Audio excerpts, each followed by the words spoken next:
Okay, so check this out. See the little pipe there with this little O-ring? That typically will come with the water pump. This part right here attaches like this, and you just have to yank it off, and then you can replace the O-ring. Pretty nice.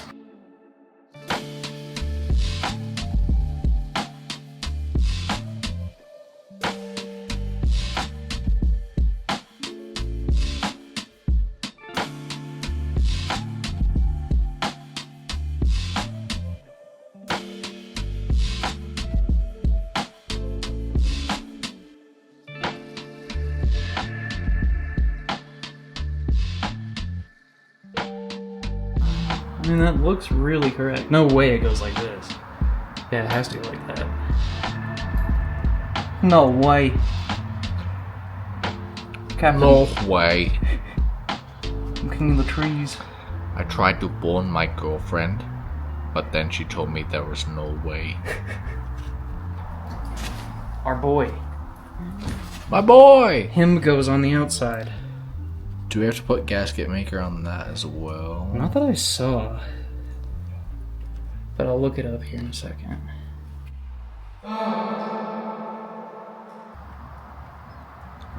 Get on there, please. Look. Yeah, no. Just casually forgot that there was gasket maker on this side. Good lord. Oh my god. Okay. In.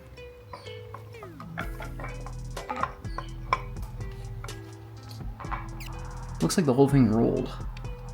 The gasket itself? Yeah, this part up here. I'm gonna put a bolt in there. And then There's that bolt by your thumb. this one. Yeah. Feels like we're not up high enough.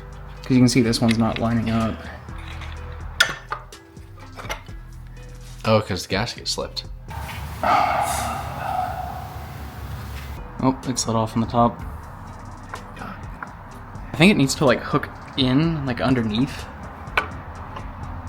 I see. Okay, look, it's another disconnected.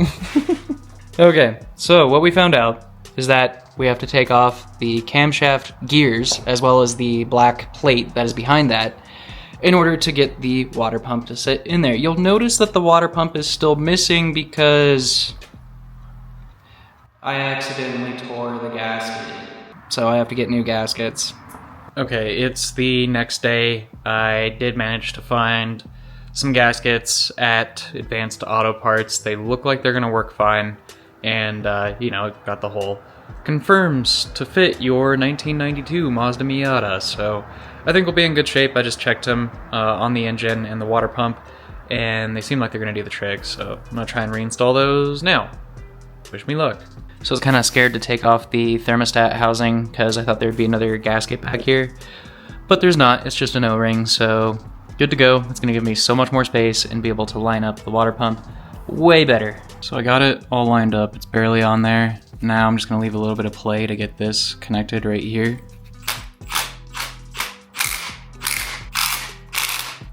Whew, we got it. So yeah, biggest issue with the thermostat housing up here is that it was causing this to get really bent out of shape, and it was actually throwing off the gasket placement too, because you had to do this like up and kind of to the side maneuver with the water pump, so it would throw off the gasket, like the main gasket that actually attaches the pump to the block. Getting rid of that and taking the cam gears off as well as that backing plate, just huge. Made it way easier to install.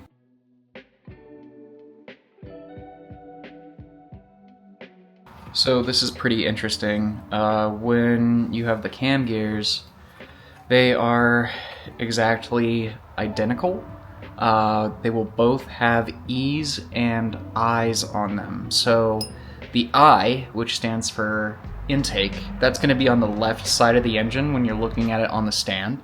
So that stands, again, for intake, and that I should be pointed towards the top, like pretty much just directly up. And then on the exhaust side, which is on the right side when you have the engine on the stand, it's the E, and that needs to be pointed at the very top. So I'll show you what I'm talking about. I think it'll pick it up. See that E right there? So that's the exhaust. And then you've got the I right there. Kind of cool. So we're gonna put these back on. I just got back from the AutoZone that is close to me and found some ultra gray Permatex gasket maker, because next up I'm going to drop the oil pan, and the reason why I'm doing that is that I want to put a aftermarket baffling in there. If you're not familiar with what a baffled oil pan is, it's basically just a way for the oil to stay more settled and for the oil pump to be able to take up the oil a lot easier, so that way you don't run into oil starvation when you are on the track and putting some more extreme G-forces behind whatever car you're driving. So I got this one, I'll show it to you here. So I reached out to Flying Miata, and one of the reps there said that they don't sell baffled oil pans anymore. I think they used to when they had the V8 Miata kits. Since they don't have those anymore, I think the baffled oil pans that Flying Miata was selling for the V8s went away. Not that that really matters, because we're not dealing with the V8 anyways. But this is from Circuit Sports. It's for NAs. It's the 1.6, 1.8. Should fit them all. But it's really cool because this fits really nicely together, and all you have to do to get it to kind of become structurally sound is bend these tabs on the side. So you can kind of see that I bent that one and that one there, and then I did the exact same thing on this side. So pretty cool. That was actually very satisfying to put together. But yeah, now we're gonna drop the oil pan and hopefully get this thing installed. It just uses all the original bolts that are in the oil pan already, so no welding required. Pretty freaking sweet. Man, guys, my garage floor is already taking a beating when it comes to this engine replacement and refresh that we got going on. Yesterday, I spilt like a ton of antifreeze, and then just now I spilt a lot of oil. So thankfully I don't have a super nice garage floor. This thing can take a beating at least. Yeah, I'm trying to rotate the thing upside down because that's how I've seen most of the install videos do the oil pan and the oil pan gasket. So I'm gonna do the same thing. This time, second go around, I'm gonna put the oil catch pan underneath just in case. Man, I knew that was gonna happen, even though they say that these engines are completely devoid of like oil and fluids. There's still gonna be some hanging around. Well guys, we now have an upside down engine. I also have no idea if that's bad for it, but I've seen them upside down before, so I assume as long as it's not running and it doesn't have any fluids in it, then we should be okay.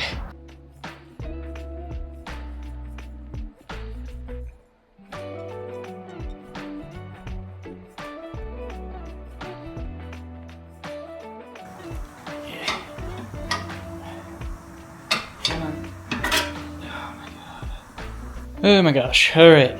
Finally got that thing off. That was a huge pain. Doesn't even look like there was that much silicone on there, but like, geez, man. That was a giant pain. It's just chilling over here now. So, this guy is going to go into here, which will be pretty sweet. That's thinking with your dipstick, Jimmy. That's thinking with your dip. Interesting thing here. So, you see these guys right here and right here?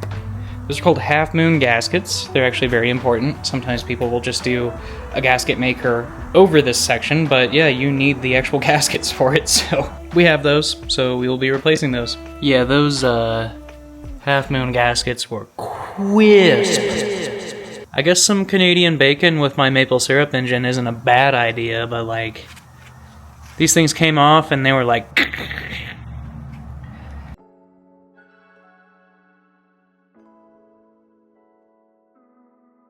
Dang, like, all said and done, that oil pan baffle is so freaking nice. Very, very satisfying to put in. Pretty sick. There's actually a valve system with this, and I think it's just actuated by like G-forces with braking and so forth. So you actually see these little, they're like back here. Hopefully you guys can see that okay. They're like a gray little flap, and I think that opens up. Pretty unique. Right along here, there is like a brown gasket maker, and it is a pain to get off, so scrubbing that off right now. Okay, so that was the rear main seal that we just pulled. It only had like 4 bolts that I had to remove, which was really nice, so while we're in there, we might as well replace it. I've got the rear main seal. Somehow I threw away my half-moon gaskets. Can't find those things anywhere, so guess I'm gonna be scrambling to try and find it somewhere local tomorrow.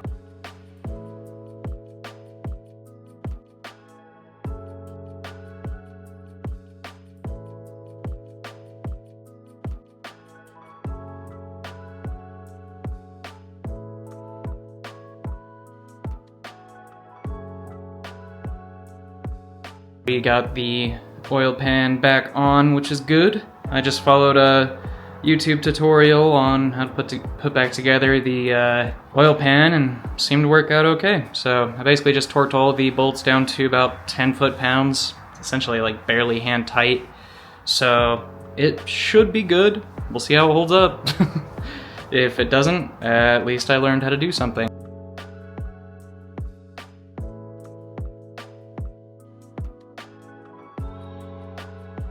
Today we are working on the Miata again, and it's weird to have it back in the garage. The hope is that we can get the old engine out today. First thing I'm going to start with is doing all of the fluids, getting all those out of there. In classic fashion, started out with the thing that I was like probably the most sketched out about, and believe it or not, one of the gear oil bolts is actually square, like a tractor or like something you see in plumbing.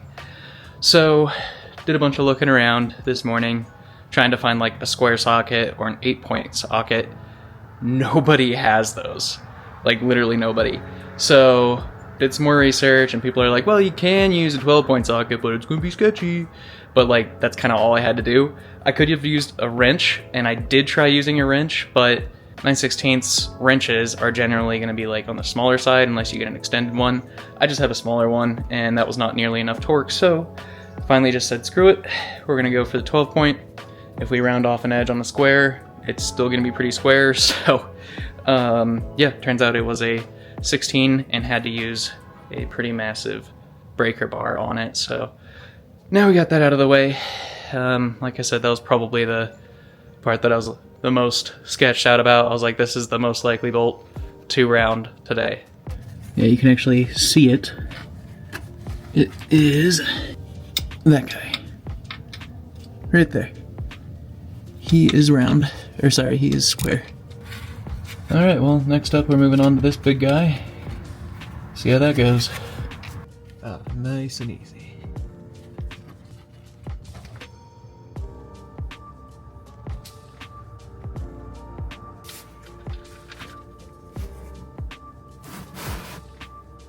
Yeah, I think the Miata has officially graduated to real project car status. Look at all that spider web right there.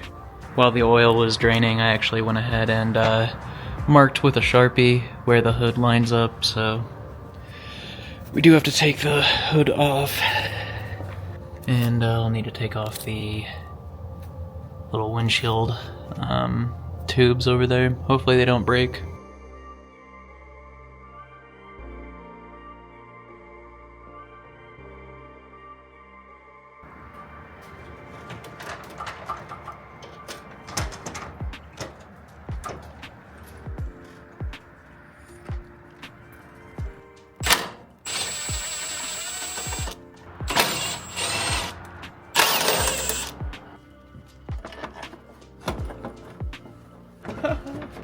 Nice.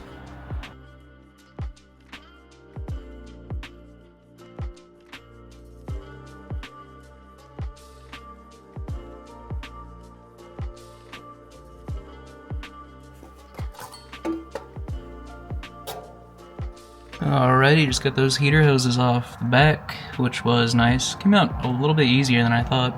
So I've just been going through and getting a lot of these wires undone. Ooh, are you staying on there? This is intake air temp. Doesn't seem like that's staying on there too well right now. I might have to redo that one. Hopefully it stays. But yeah, just been going and labeling with some duct tape. Over here, this is where it gets really annoying because you get a bunch of connectors that are just super close to each other. I don't even know what these three were, so I just kind of marked them with a gold marker to let me know what goes to what. And then this injector one was the biggest pain. For some reason on mine it was not releasing properly, so I ended up having to manhandle it.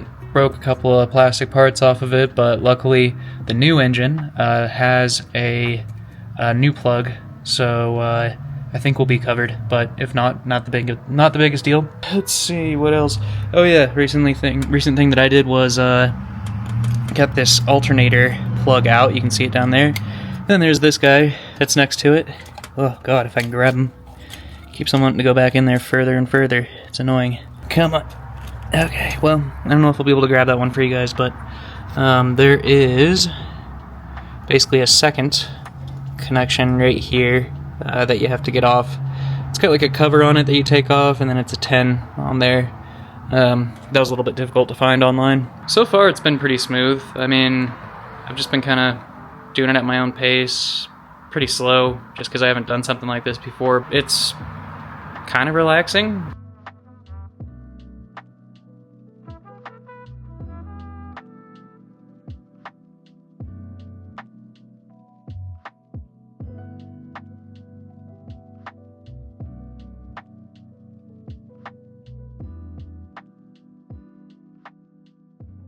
Alright, got the hood off, looking pretty good. Did not get the engine out and the transmission today, but that's okay. Underneath, still need to get the exhaust out, but got some key components out of there, which is great. Got the slave cylinder out, and it's like the speedo cable, got that out of there too. So, making really good progress. Pretty satisfied with it. Had Jake come by and give us some sage advice. He tried to time the new engine over here, and we found out that the cams were warped. So that is not the best. The cam gears are for sure warped, which makes sense. You can kind of see it there. And I was actually wondering why this was bent over like that. We think that in shipping or something, something got placed on top and, you know, really messed with the cam gears and just overall the cams. So probably gonna take the old cams out of the other engine and put those in. And then of course the cam gears will come with that. So yeah. Interesting discovery there. Yeah, as you guys can tell, it is dark out. So, started when it was pretty much dark out. Now it's dark out again. So, long day. But, we'll just keep on going. Learned a lot so far, so pretty thankful for it.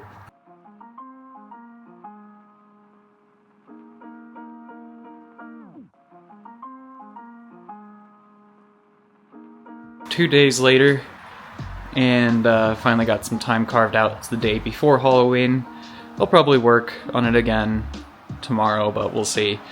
I've got most of the exhaust hangers off, so I'm just about to get, I think is the last one. I have never really done exhaust hangers before, so of course anytime that you do something new, it's a little bit nerve-wracking, but yeah. Basically, you see that little rubber thing up there, right there?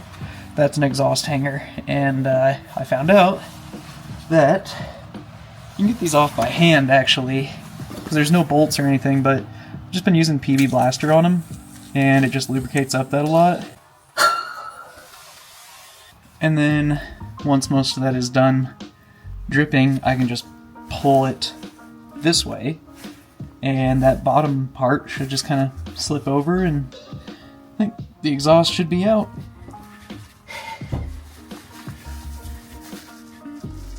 There we go. Is there another one over here? Oh my god, there's another! There we go. Yeah.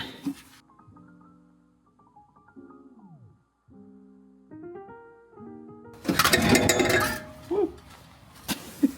There goes the exhaust. This might bite me later, but I think I'm just gonna leave the exhaust there. I can't really seem to get it twisted out of there, but it's all undone, which is good. I think I can get to the rest of the bolts pretty easily, so we're almost there. Okay, so I undid a couple more things. Just a couple more like electrical connections underneath the transmission. Now I'm gonna move on to the drive shaft, which I've only taken out one of these once, and it was actually really satisfying, so looking forward to it. Those 4 bolts are all clear. Oh, yeah. Woo-wee, that was nice.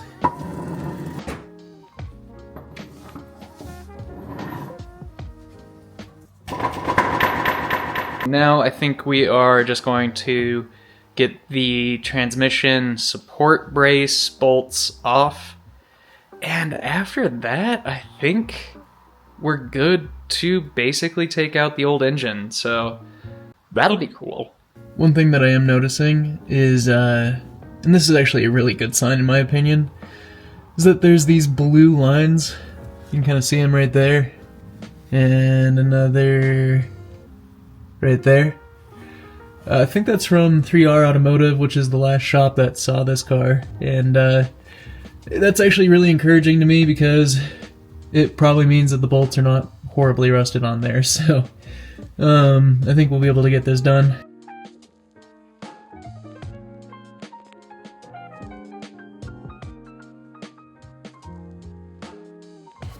I think we got all the transmission support bolts out, which is epic. If I'm not mistaken, I think the only thing left is the motor mount, and it should be about ready to go. I'm not gonna attempt it by myself. I'm gonna definitely call Jake back in, have Mike around for when we do that. So I want Jake to do a final look through, see if we missed anything. Yeah, I think once we do that, we'll be ready to pull the engine. There's some pretty wicked looking bolts though, if I say so myself. Yeah, I'm just looking around at the parts that, you know, needed to come off, and I don't know, it's actually not that much on these cars. It's just like, you have to know what is where and how to get to it. All the, I think all the electrical connections are probably the thing that took the longest amount of time. But yeah, I'll show you guys what I mean. So like, this is everything. You know, it's all here on the table. You can tell we got our you know, duct tape labels and everything going on there. But yeah, I mean, it doesn't seem that bad, which is nice. And then of course you got your exhaust bits, the drive shaft, radiator. But yeah, she's definitely loose. Oh yeah, one thing I forgot to tell you guys, I don't think this has been brought up in other videos, is your gas feed and your return. That's these hoses here. They're like a hard line that goes into a flexible line. If you leave those undone, you're probably gonna have a gas leak, especially if you are in an area where like it's colder during the nights, you know, like say 40, 30 degrees. And in some cases it can heat up to like 80 if you're in that kind of climate, which I'm in Colorado, so that definitely occurs. These will pour gasoline and make it very, very bad smelling, and a fire hazard too, I guess. But yeah, I didn't think that if I was going to leave these undone that the gas would actually come out these hard lines because they're pointed up, but they were on me, which was interesting. I think what it was is that the heat was just getting to the gas tank and causing a little bit more excess pressure, and I think it leaked out here. So I don't know, maybe you guys have found a way to get around that to leave these open. If you have, just let me know. But I just reconnected them